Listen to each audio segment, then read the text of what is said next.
Olá, estamos iniciando mais uma edição do TV Brasilagro, programa produzido pela STZ TV UHF Canal 59, Sertãozinho, Estado de São Paulo. Você pode assistir a íntegra de todos os nossos programas visitando o nosso site brasilagro.com.br. No mesmo site você se inscreve para receber todos os dias e gratuitamente ao Clipe em Brasilagro, com as notícias nacionais e internacionais das cadeias produtivas do agronegócio. Se você tiver alguma sugestão, converse conosco através do nosso e-mail tv@brasilagro.com.br. Professor Coelho, antes de mais nada, uma satisfação grande tê-lo pela primeira vez no nosso programa que já produzimos há 12 anos. E eu sempre ouvi falar muito bem de você pela sua trajetória, não apenas na academia, mas principalmente também nas suas atividades junto a grandes empresas líderes de mecanização agrícola. E quando se fala do agronegócio, não dá para excluir a importância da mecanização agrícola. E num momento ainda mais que o Brasil passa por uma transição da agricultura, como é que fala? É digital? Não. Digital. 4.0. Isso, 4.0. Quer dizer, deixa de ser analógica e passa a ser digital. Então, fico muito agradecido pela oportunidade de a gente poder começar o ano 2020 tendo a sua visão estratégica sobre o setor e de que maneira máquina e equipamentos agrícolas podem continuar alavancando e colocar o Brasil cada vez mais no protagonismo mundial na produção de alimentos e energia. Muito obrigado, Ronaldo. O prazer é todo nosso e espero poder colaborar à altura das vossas expectativas. Eu queria que você fizesse uma gentileza. Nós, antes de começarmos a gravar, a gente faz um esquenta, que é uma conversinha, só para sentir um pouco o calor do que vai ser o programa. E você fez um relato, assim, de uma maneira precisa, cirúrgico, pontual, mostrando a história da mecanização agrícola no Brasil. Dá para perder aí, vamos investir uns 5 minutinhos para você relembrar Schneider, Logemann, sua participação com John Deere e como é que houve essa transformação toda. E aí, na sequência, nós entramos já para falar em tecnologia. Eu estava comentando aqui com você, Ronaldo, um pouquinho da história, né, de uma das empresas que eu tive aí o prazer de trabalhar, que na época, quando eu ingressei lá no ano de 2000, era a SLC John Deere. Eu estava tentando te mostrar qual é a importância da tecnologia, né, para que as empresas possam se tornar cada vez mais competitivas. Essa empresa tem uma história muito interessante. Ela começou no Rio Grande do Sul como uma pequena ferraria, né, uma oficina mecânica, uma forja, de duas famílias descendentes de alemãs, a família S de Schneider, a família L de Logemann, né? E eles ficaram durante muitos anos focados em pequenas soluções, geniais, porém pequenas, para a colheita. Então eles desenvolveram as tais trilhadeiras estacionárias, que eram máquinas que simplesmente substituíam aquele trabalho da pessoa bater manualmente uma espigueta, uma espiga, uma vagem, enfim, fazia a trilha, né, a separação do que é grão do que não é grão. E a genialidade do seu Schneider e a visão empresarial do Sr. Logemann fizeram com que um belo dia eles pensassem, olha, vamos fazer o seguinte, vamos, em vez de trabalhar com uma máquina estacionária, vamos buscar uma tecnologia para a gente talvez sonhar, né, em desenvolver uma máquina autopropelida, né, uma colheitadeira de grãos. E o Dr. Logemann, na época, inspirado lá em Lavoisier, né, que disse que na natureza nada se cria, tudo se copia, vamos importar uma máquina dos Estados Unidos, desmontamos essa máquina e fazemos uma engenharia reversa aí para que a gente possa inspirar o projeto da nossa máquina Made in Rio Grande do Sul, né? Estou falando de Horizontina, fronteira noroeste do estado. E fizeram isso, importaram a máquina, trouxeram para lá, tiveram muita dificuldade até para desmontar a máquina, porque não tinham ferramentas especiais para terminar de desmontar e aquela coisa toda, mas arrumaram as ferramentas e desmontaram a máquina. Quando acabaram a desmontagem, chamaram as pessoas que estavam ali em volta e, gente, infelizmente não temos o que fazer, nós não temos ferramental para produzir uma máquina com esse nível de complexidade. Era o ano de 1965 e essa máquina era uma colheitadeira da John Deere, que tinha sido importada de lá. Aí o Dr. Logemann pensou, falou, olha, acho que a gente não vai perder essa oportunidade não. E teve a brilhante ideia de fazer uma oferta. Falou, eu vou voltar nos Estados Unidos e eu vou fazer o seguinte, eu vou fazer uma proposta para eles. Eu vou oferecer uma parte do capital societário da minha empresa em troco da tecnologia deles. Vamos ver o que vai dar. Como dizem no jargão popular, o não a gente já tem. E foi exatamente isso que ele fez, Ronaldo. Voltou para lá, inclusive acompanhado do seu filho mais velho. E naquela oportunidade, na primeira investida dele, nem conseguiu ser recebido pelo CEO da época. Mas formalizou uma pequena proposta, que segundo ele não teve nem resposta na época, e ele ficou bastante desapontado com isso, porque ficou a sensação de que tinha perdido a viagem. Passou mais um tempinho, e você imagina, tudo isso sem internet, sem WhatsApp, sem todas essas maravilhas da comunicação. Ele ficou sabendo por um jornalzinho lá que tinha mudado o CEO.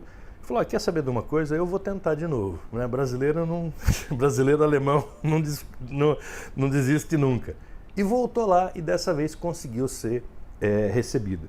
Então, só para resumir a história, depois de 2 anos de negociações com o conselho da empresa e tudo mais, a John Deere resolveu aceitar a oferta dele. Ela ficou um pouco na dúvida porque ela tinha feito antes uma opção de montar uma fábrica na Argentina, que ela imaginou que a partir de lá ela teria aí o domínio do território da América do Sul. Só que naquele momento eles chegaram à conclusão que a Argentina não estava caminhando do jeito que deveria e resolveram apostar no Brasil também. E aceitaram a oferta de graça, né, entre aspas, de 20% dessa empresa.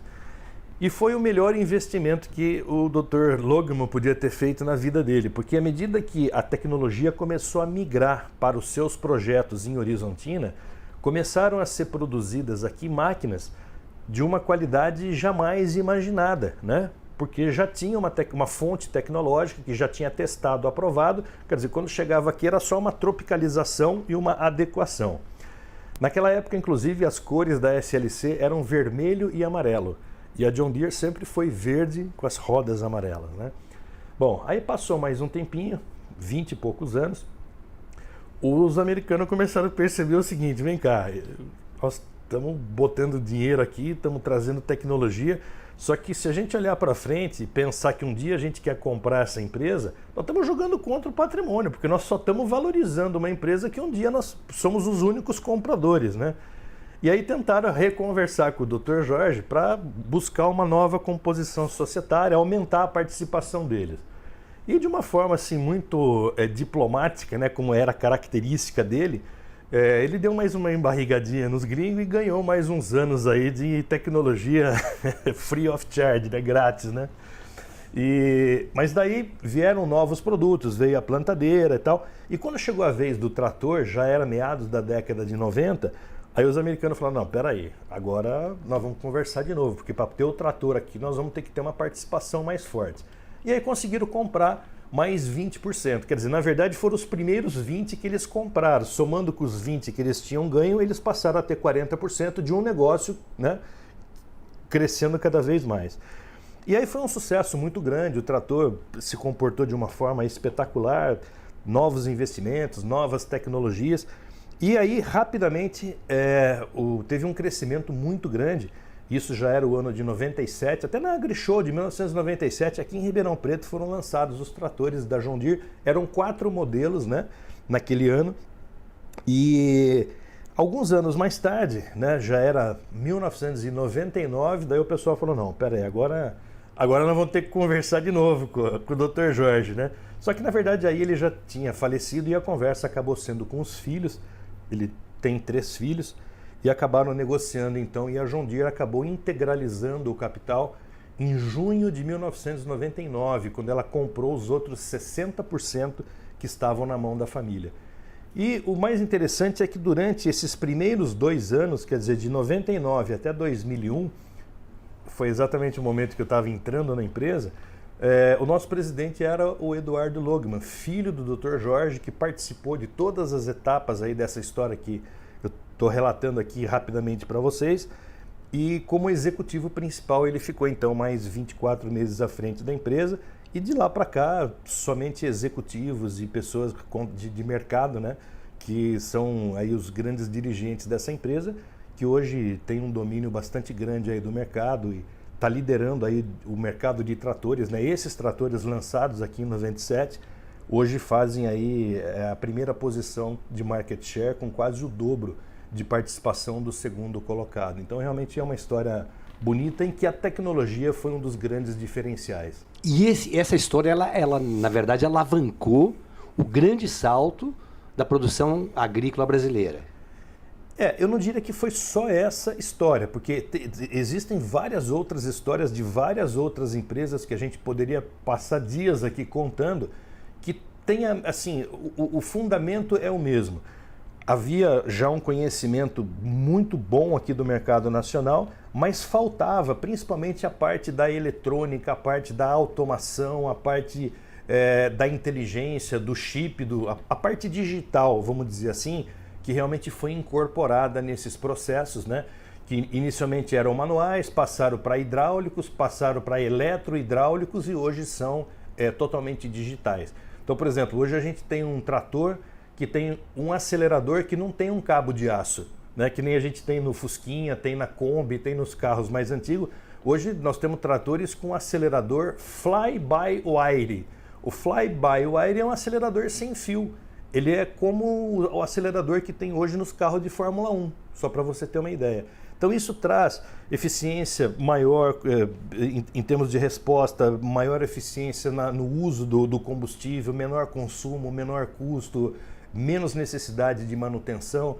Então a tecnologia ela foi entrando na vida das pessoas assim sem a gente perceber. Na hora que a gente vê hoje, praticamente, uma máquina hoje, acabou, Ronaldo, aquela história, não, eu vou levar num mecânico, ele regula o motor de ouvido. Não tem mais ouvido. Agora é computador, agora é notebook, agora é aplicativo. Eu consigo regular uma máquina hoje à distância. Como é que você como professor e profissional experiente do setor, como é que você vê essa fase de transição? Algum risco que a gente corre nessa fase de transição ou não? Olha, a tecnologia ela é fascinante, eu diria que ela vicia, né? Porque a gente acaba ficando muito dependente da tecnologia. As pessoas que... Eu comparo muito com os médicos, né? Por exemplo, quando você tem um bom clínico, eu tenho um oftalmologista que eu vou nesse cara há 35 anos. Adoro, Dr. Marcos. É um cara espetacular, ele tem toda a fundamentação teórica, tem uma belíssima experiência clínica e hoje ele tem um consultório que parece uma nave, né? Só que tem um detalhe, quando eu sento lá para trocar meus óculos ou para fazer uma revisão anual, nem sempre eu consigo ir todo ano, mas pelo menos a cada 2 anos eu vou lá, ele pega, faz aquela análise em mim. E se, como já aconteceu, e se o aparelho diz alguma coisa para ele que não faz sentido, ele tem a sensibilidade para dizer esse aparelho está errado. Agora eu fico imaginando, né, e não é nenhum demérito, para um menino recém-formado que se especializou em oftalmologia, será que se o equipamento mandar ele fazer uma bobagem, será que ele vai ter essa sensibilidade do Dr. Marques para falar que não vai fazer? Então esse é o ponto, né? Eu estava dizendo para você o seguinte, agora vestindo a botina aqui de produtor, né? Hoje, quando eu olho para uma tecnologia no campo, é claro que eu sou fascinado pela tecnologia, mas primeiro eu pergunto, eu preciso dessa tecnologia? Então, aí tem aí o conceito da tal da tecnologia útil, né? Porque tem muita coisa hoje que vem junto num pacote tecnológico que, na verdade, o agricultor não sabe usar. O exemplo mais típico, e não é só agricultor, a gente pega hoje um smartphone, não é o caso do meu, mas alguns já custando aí 10, 12 mil reais, né? A gente não usa 10% do que tem aqui dentro de tecnologia. Então eu pergunto, justifica você pagar um preço desse por uma coisa que você não consegue usar ou você não precisa usar? Então a gente percebe muito assim, hoje tem muitas coisas, tem muita gente, tem muita oferta, tem muita demanda tecnológica e tem muita informação, né? Por exemplo, você vai hoje numa propriedade, o cara tem um book dessa grossura assim, ó, ele tem a produtividade em cada metro quadrado das últimas safras, ele tem os teores de macronutrientes, micronutrientes, só que ele não sabe o que fazer com isso. Então eu acho que o grande risco, Ronaldo, é a gente passar a ter o que eu chamo de gavetas eletrônicas, né? Eu ter muito dado e eu ter pouca informação. Porque o que eu preciso é transformar esse dado numa informação. Então, por exemplo, se eu estou produzindo milho, eu tenho a minha área aqui. Eu sei que nesse metro quadrado aqui, eu tenho a produção equivalente a 14 toneladas por hectare. Espetacular.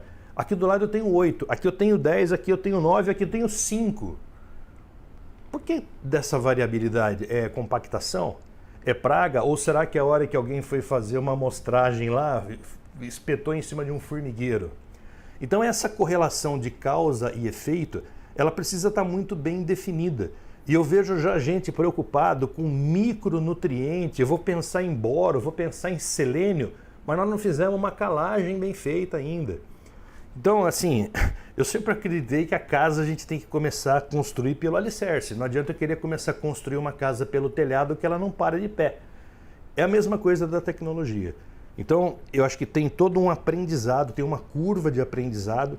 Não adianta você querer comprar e ter todas as tecnologias que você não vai conseguir usar, mas pelo menos aquilo que você fizer, você fazer de uma forma bem feita e que seja economicamente viável. Aí sim ela faz sentido. Coelho, uma outra questão. Nós temos aí a geração analógica, que está sendo sucedida pela geração digital. Você vê muito conflito entre essas duas gerações? Quer dizer, é o pai e o filho, é o avô e o neto, ou não? Ou há uma assimilação dessa tecnologia? Olha, é muito engraçada essa pergunta que você está me fazendo, né? Eu vi muito mais conflito nas gerações analógicas transferindo para outras gerações analógicas do que agora. Então, por exemplo, se a gente voltar 2 gerações para trás, né, considerando que uma geração aí é em torno de 20 a 25 anos, dos nossos bisavós para os nossos avós, tinha muito conflito. Mas era um conflito muito mais territorial, né? Aquela história do menino que quer ser o dono, quer ser o homem, e o pai que não quer perder o poder. Era uma coisa. E muitas vezes essas brigas acabavam desfazendo família, gente que ia embora, aquela coisa toda. E a mesma coisa para a geração dos nossos pais. Para a geração dos nossos filhos, eu estou percebendo o contrário, Ronaldo. Porque o que acontece? O sujeito, sabendo da limitação dele, tem gente que ainda acha que o computador lá vai comer os dedos dele, ou que o aplicativo vai engolir a mão dele. Então ele está dando graças a Deus que está chegando uma geração nova, que já nasceu digital, né, que está assumindo esse papel. E uma outra grande transformação que está acontecendo, né, silenciosa, mas nós não podemos deixar de falar aqui, é a geração das agrogestoras, as mulheres entrando no campo com uma força muito grande. E não só para ficar lá no escritório atrás do computador. Eu trabalhei muitos anos e trabalho ainda com mecanização de cana-de-açúcar, né? Então, quando nós começamos um trabalho mais forte de mecanização no início dos anos 2000, aqui em São Paulo mesmo, que hoje representa 65% da cana colhida no Brasil, nosso índice de mecanização de colheita era 28%, Ronaldo. Então, ao longo desses anos todos, nós chegamos hoje à região de Ribeirão Preto, Sertãozinho, o estado de São Paulo, de uma forma geral, nós temos praticamente hoje 94% de colheita mecanizada. Você não vê mais colheita manual, a não ser lugar muito inclinado, com pedra, e lugares até que as usinas estão evitando até renovar os canaviais, porque não dá, não tem mais gente para fazer esse trabalho, do ponto de vista de operação. E aí, como teve uma demanda muito grande, porque cada colhedora dessa trabalha 8 meses por ano em média. 3 turnos de 8 horas, mais um folguista, cada colhedora dessa tem 4 operadores. E chegou um determinado momento que não tinha operador no mercado. E aí nós começamos, e agora? Como é que nós vamos fazer? E aí nós começamos a montar as chamadas, elas ganharam até um apelido carinhoso de frentes do batom, né? Que eram frentes operadas por mulheres. E o resultado? Fantástico, absolutamente fantástico. E a turma até brincava, porque na mão da mulher, a máquina produz mais, a máquina quebra menos, a máquina gasta menos combustível. Talvez seja uma coincidência, né, Ronaldo? Eu acho que não. É o sexto sentido e o carinho com a qual elas sempre fazem qualquer atividade, né? E a disciplina. A colhedora de cana é uma espécie de um aviãozinho, né? Que você, antes de começar a operar, tem pelo menos 25 itens que você tem que checar. A maioria dos machões aí que opera a máquina, olha aqueles 25 itens e fala, de cara, 20 aqui é bobagem, se o agrônomo não sabe o que está falando, ele olha 2 ou 3. A mulher olha os 25 2 ou 3 vezes, né? e é onde ela detecta um problema antes do problema ficar maior ou antes da quebra acontecer. Mudou o barulho da máquina, mudou a vibração da máquina, ela para. Ela não vai moer a máquina para ver o que acontece. E isso acabou indo para o caminhão, acabou indo para a agroindústria. Hoje, se você olhar, tem usinas hoje que praticamente 1/3 da operação é feita por mulheres, né? E uma mão de obra extremamente dedicada, extremamente disponível, extremamente ávida, né? A mulher sempre faz muitas operações ao mesmo tempo. E mesmo na geração de piloto automático, hoje nós temos colhedora de cana que teoricamente não precisaria mais do operador. Mas pela lei você não pode nem ter uma máquina sem operador no país. Então elas estão ali muito mais para cuidar da manutenção, da que a gente chama até de manutenção preditiva, né? Parece uma manutenção de uma aeronave, mas com um resultado absolutamente fantástico. Deixa eu aproveitar essa oportunidade, Coelho, e esse conhecimento seu ele é fundamental para que a gente democratize um pouco, para que o telespectador entenda, e principalmente o telespectador dessa nova geração, que é o nosso público, público maior alvo, porque ele precisa realmente ter essa experiência que você traz e ter essa visão estratégica que você tem com a sua vivência. Por cultura, vamos começar com cana-de-açúcar, que é uma área que eu conheço bem. Eu trabalhei um bom período de tempo na usina Santa Elisa, junto com o Maurilinho Biagi. Grande referência. E era dada a minha incumbência de trazer os jornalistas do Brasil e do mundo para mostrar para eles que havia uma tecnologia incipiente para a produção e transformação da cana em etanol, em bioeletricidade, em açúcar, que era uma coisa fantástica, que vinhaça não se jogava mais em rio, não é? Que a energia, a bioenergia já era produzida a partir da queima do bagaço, depois da folha. Mas cana-de-açúcar, em que nível que nós estamos em termos de mecanização, em termos de tecnologia? Olha, primeiro vamos situar o Brasil no mundo em termos de mecanização e antes disso em cana-de-açúcar. Ronaldo, existem no mundo 108 dos 263 ou 264 países que existem, 108 produzem cana-de-açúcar. Se a gente transformar toda a produção mundial num único canavial, se a gente pudesse juntar tudo isso num canavial só, o Brasil sozinho tem mais da metade desse canavial. Nós temos hoje uma área em torno de 9 milhões de hectares, né, onde se produz cana-de-açúcar. A nossa produção ela está estagnada nos últimos anos por uma série de fatores, principalmente falta de investimento, devido aos maus momentos mercadológicos que a gente vem atravessando, principalmente o açúcar, nos últimos anos.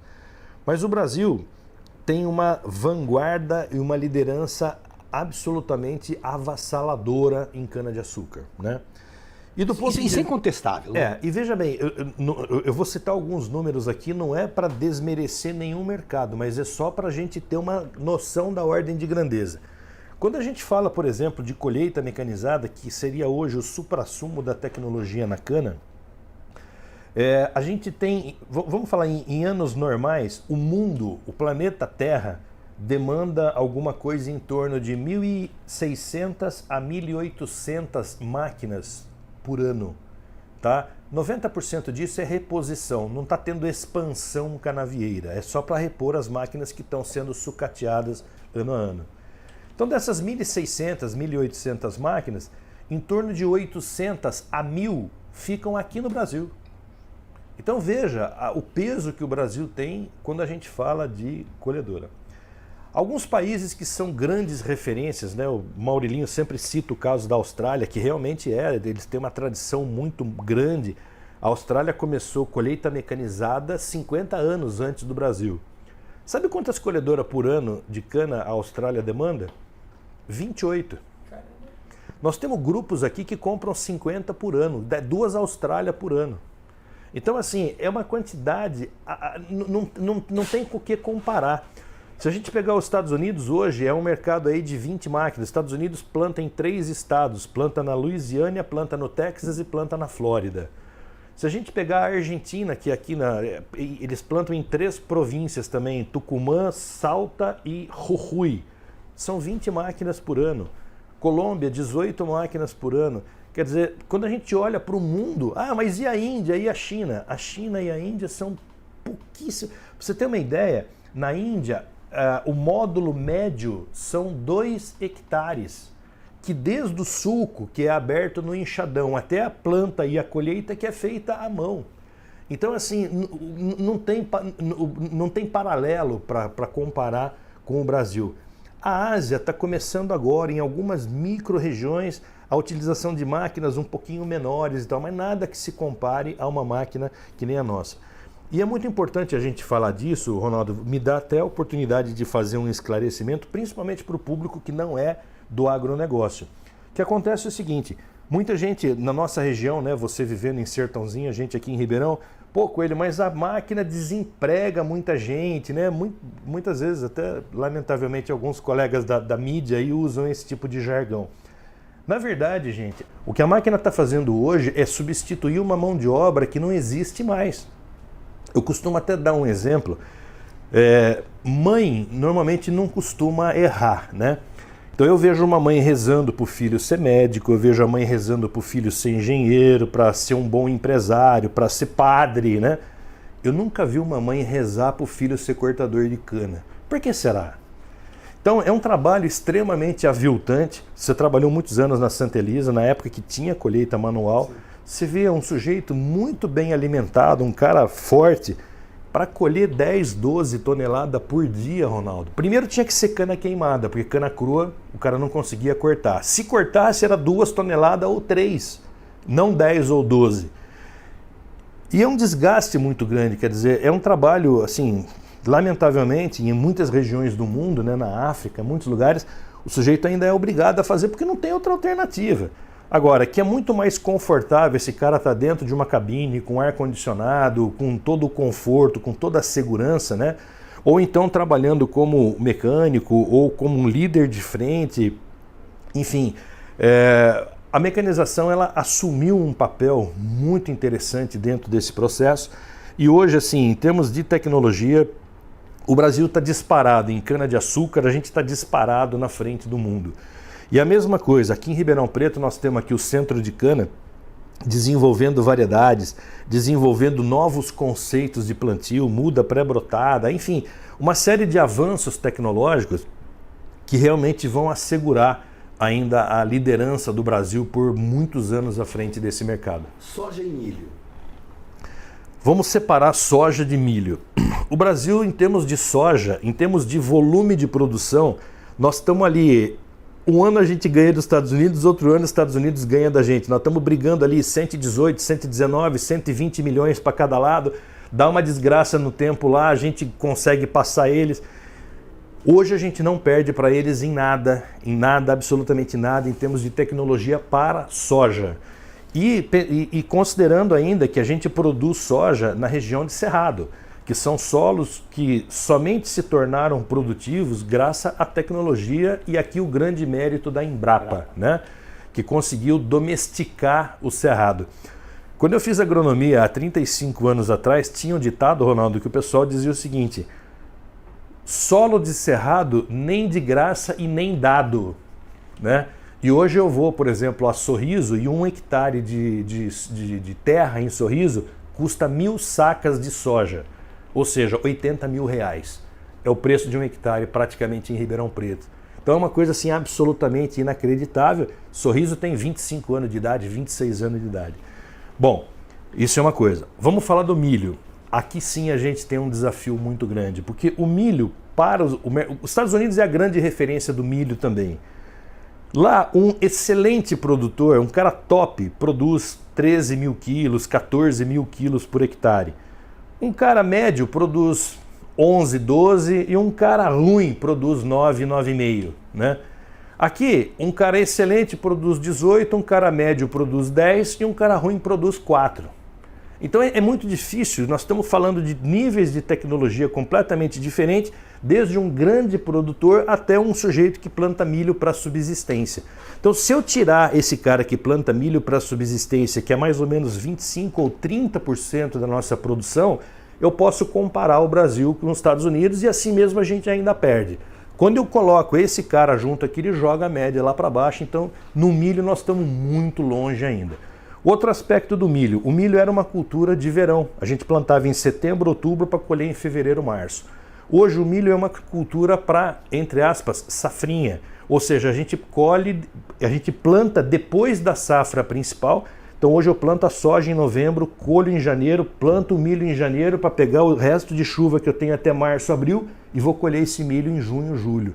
Então ele passou a ser uma cultura secundária. Mas mesmo assim, o Brasil voltou para o cenário mundial. O Brasil hoje exporta milho, né, apesar de toda a demanda que a gente tem internamente.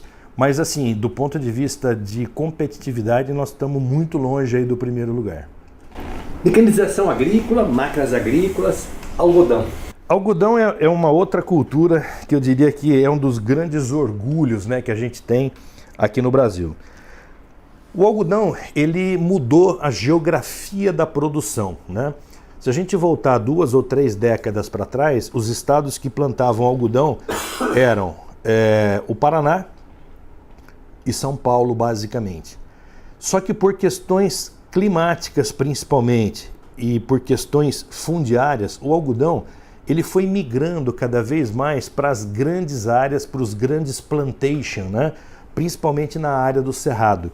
Então hoje, o algodão, que é uma cultura totalmente mecanizada, ninguém mais põe a mão em algodão, é tudo feito mecanicamente.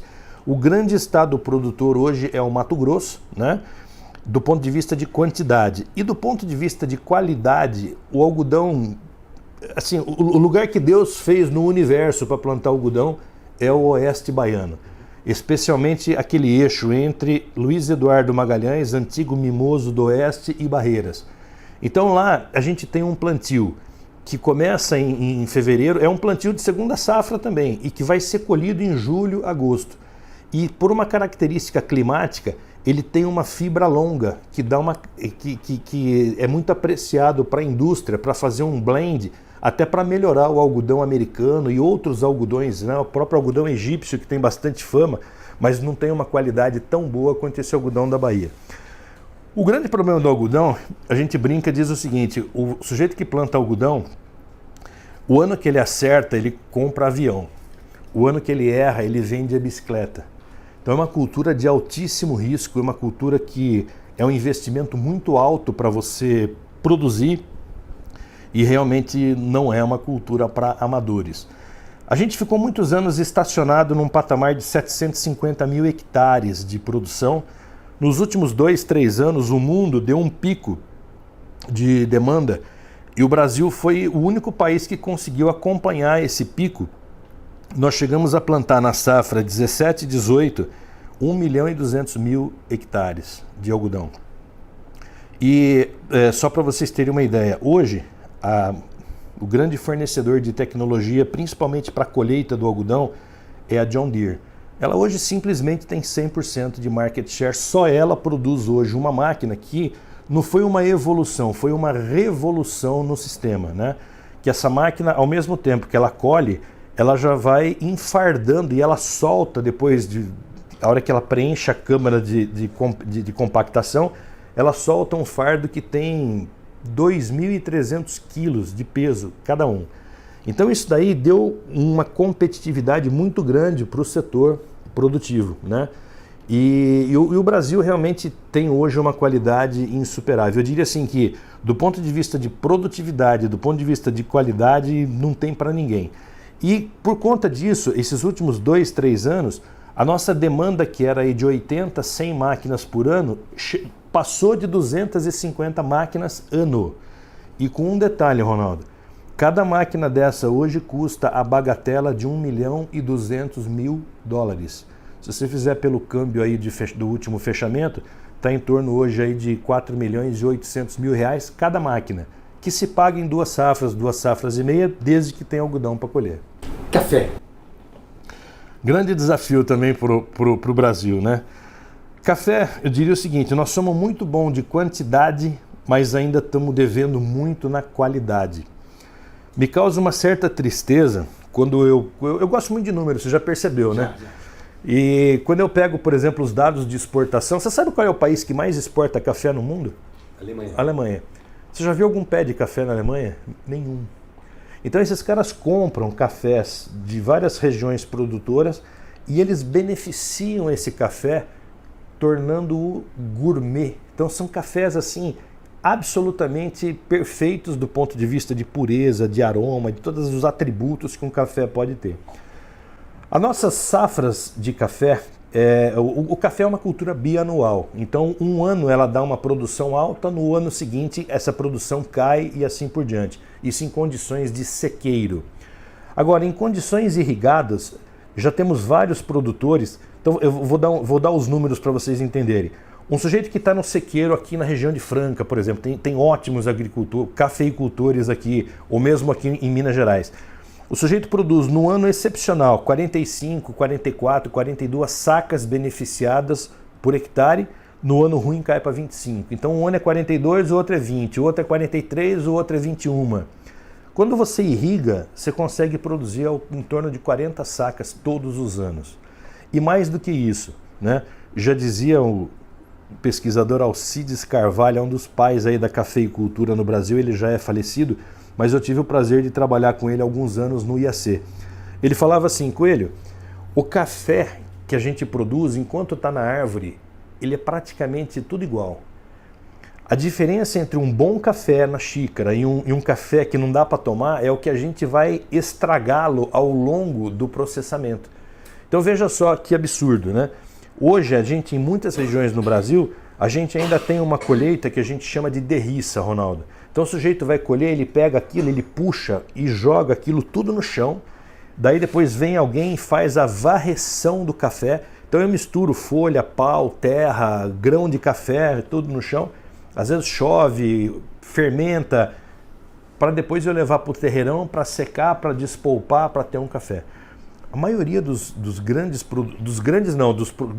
produtores de café de qualidade, por exemplo, a Colômbia, que é a grande referência aqui da América do Sul, o sujeito vai colher o café, ele põe um pano assim, são mulheres normalmente e crianças. Lá não é pecado trabalhar, viu, Ronaldo? Lá a criança trabalha, ajuda a família e não fica fazendo arte aí na rua. Então eles colocam um pano, colhe aquilo, eles colhem o fruto em cereja, quando o fruto está vermelhinho. Leva para secar na sombra, para não ter processo de fermentação e nem nada. Então, eles pegam uma saca desse café, hoje eles conseguem vender no mercado aí em torno de $500, que daria R$2.000, né? Enquanto os melhores cafés da nossa região aqui hoje, dificilmente a gente consegue mais do que $110 ou $120, que daria 400 e poucos reais, não chega a R$500 uma saca. É o mesmo café, somente o processamento de pós-colheita dele que foi diferente. Então a mecanização entrou no café de uma forma bem mais lenta, porque a escala de produção de café normalmente são médios produtores, são raras as grandes fazendas de café, nós não temos muitas grandes fazendas de café. É um investimento muito alto por hectare, então o cafeicultor, a receita dele não permite ele ter aí 10.000 hectares de café, como a gente vê hoje em muitas regiões do Brasil, 10.000 hectares de soja é um sítio, né, uma área pequena. Temos um produtor com 400.000 hectares no Brasil. Mas o café não. Então ele está limitado aí à escala. Mas mesmo assim, a gente já tem máquinas capazes de fazer uma colheita extraordinária, melhor do que a do ser humano. O café tem uma característica, Ronaldo. No pé de café, a soja, quando você vai colher a soja, toda a soja está madura, você colhe tudo de uma vez só. O café é uma planta perene. Então, na mesma planta, eu tenho um fruto maduro, eu tenho um fruto amadurecendo, um fruto verde e a flor. Então, se eu for esperar um momento ótimo para colher tudo, não existe esse momento. Que sempre um vai estar passado, um ainda não chegou, é de mamando a caducando na mesma planta. Então, isso faz com que eu precise, a máquina tem que passar várias vezes para fazer a colheita. A máquina, ela monta a cavalo assim em cima do pé de café e ela tem umas hastes que vão balançando, chacoalhando os galhos e vão caindo só os frutos maduros. Então quem entrou nessa tecnologia hoje está se dando muito bem. Agora, a nossa média ainda, de novo, o mundo consome em torno de 120 milhões de saca por ano de café. E o Brasil já produziu mais de 58, 60 milhões numa única safra. Ou seja, metade do café do mundo a gente produz. Só que com qualidade não dá 10% ainda dos nossos cafés. Temos um tema de casa muito grande e aí não é a genética, aí é o manejo. Nós estamos chegando quase no final do nosso programa. Qual é o cenário futurista que você vê para a agricultura brasileira em relação à mecanização? Olha, eu diria o seguinte, a mecanização, ela hoje representa uma das principais alavancas de competitividade que a gente pode ter, independente da cultura, tá? Eu diria assim, a mecanização ela responde por 10, 15 até 40% dos custos de produção, dependendo da cultura, né? Mas é uma das ferramentas que pode trazer o maior retorno pro produtor rural. É claro que ela sozinha não faz milagre, ela tem que compor com a genética, ela tem que compor com o clima, né? Nem sempre São Pedro está atento aí às nossas demandas, mas eu vejo assim, cada vez mais a mecanização ela passa a ter um papel decisivo no que diz respeito à competitividade. O problema é que, como a gente produz commodity, Ronaldo, commodity ela tem uma característica que quem bota preço em commodity não é quem produz, né? A Apple produz o iPhone, então ela bota um preço no iPhone, né? Que você quer ter um iPhone, você paga. Se você não quiser, você se contenta com outro que não é uma Apple. Mas, no caso das commodities, não é bem assim, porque a minha soja tem que valer mais, porque ela tem uma quantidade de proteína melhor, isso. Só que se o teu vizinho vai lá e oferece por 1 centavo a menos, o mercado migra e vai comprar dele. Então quem produz não consegue mexer do lado do preço da equação, ele só consegue mexer do lado do custo da equação. E o que acontece? Isso tem um custo alto. Então, por exemplo, muitas vezes um pequeno produtor, um médio produtor, ele não consegue ter as máquinas mais eficientes, ele não consegue... E hoje o que eu vejo assim para o futuro, da mesma forma que hoje a gente tem, por exemplo, o Uber, eu tenho vários amigos hoje vendendo carro, o cara que tinha 2, 3 carros em casa está vendendo 1 ou até 2 carros, então deixa um carro em casa para uso de todo mundo e quando você precisa, hoje para sair daqui do meu bairro para ir até o centro da cidade, eu vou gastar R$20 de estacionamento, se eu for de Uber eu vou e volto com 12. Então, a racionalidade está chegando no campo também. A gente já começa a ver as primeiras iniciativas de Uber de tratores. Então, eu ia perguntar isso. Está caminhando para isso também? Isso já não é mais uma tendência, isso já é uma realidade. Claro que não em nível macro ainda, mas hoje nós já temos pessoas muito experientes, muito profissionais, prestando serviço. Aí você vai falar, ei Coelho, mas isso é difícil, né? Porque o campo é regido por uma sazonalidade climática. Quando eu vou preparar solo, meu vizinho também vai. Quando eu vou colher, meu vizinho também vai. Aí tem uma história do planejamento, aí tem as formas de você sair um pouquinho desses momentos. Aí tem ferramentas, por exemplo, a irrigação te permite produzir fora de época, né? Claro que se você for contratar, o Uber também é assim. Num dia de chuva que todo mundo está pegando o Uber, a corrida que custa 7 vai para 9 ou vai para 11. Agora, se eu conseguir trabalhar nas entre safras do Uber, eu também vou ter essa vantagem. E eu não vou ter a depreciação do ativo. Eu não estou dizendo que isso aqui é uma solução que serve para todo mundo, tá, Ronaldo? Mas eu estou dizendo o seguinte, em vez da gente também ter essa mentalidade que todo mundo tem que ter a sua máquina, todo mundo tem que ter o seu equipamento, isso aí está indo por água abaixo. Eu vou te dar um número.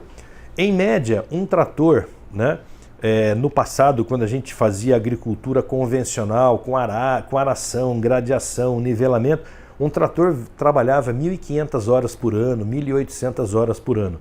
Hoje, com o plantio direto, que eu não tenho tantas operações que nem eu tinha antes, hoje eu faço uma dissecação em cima da resteva ou em cima de um adubo verde que eu plantei, ou até em cima de mato, e já entro plantando.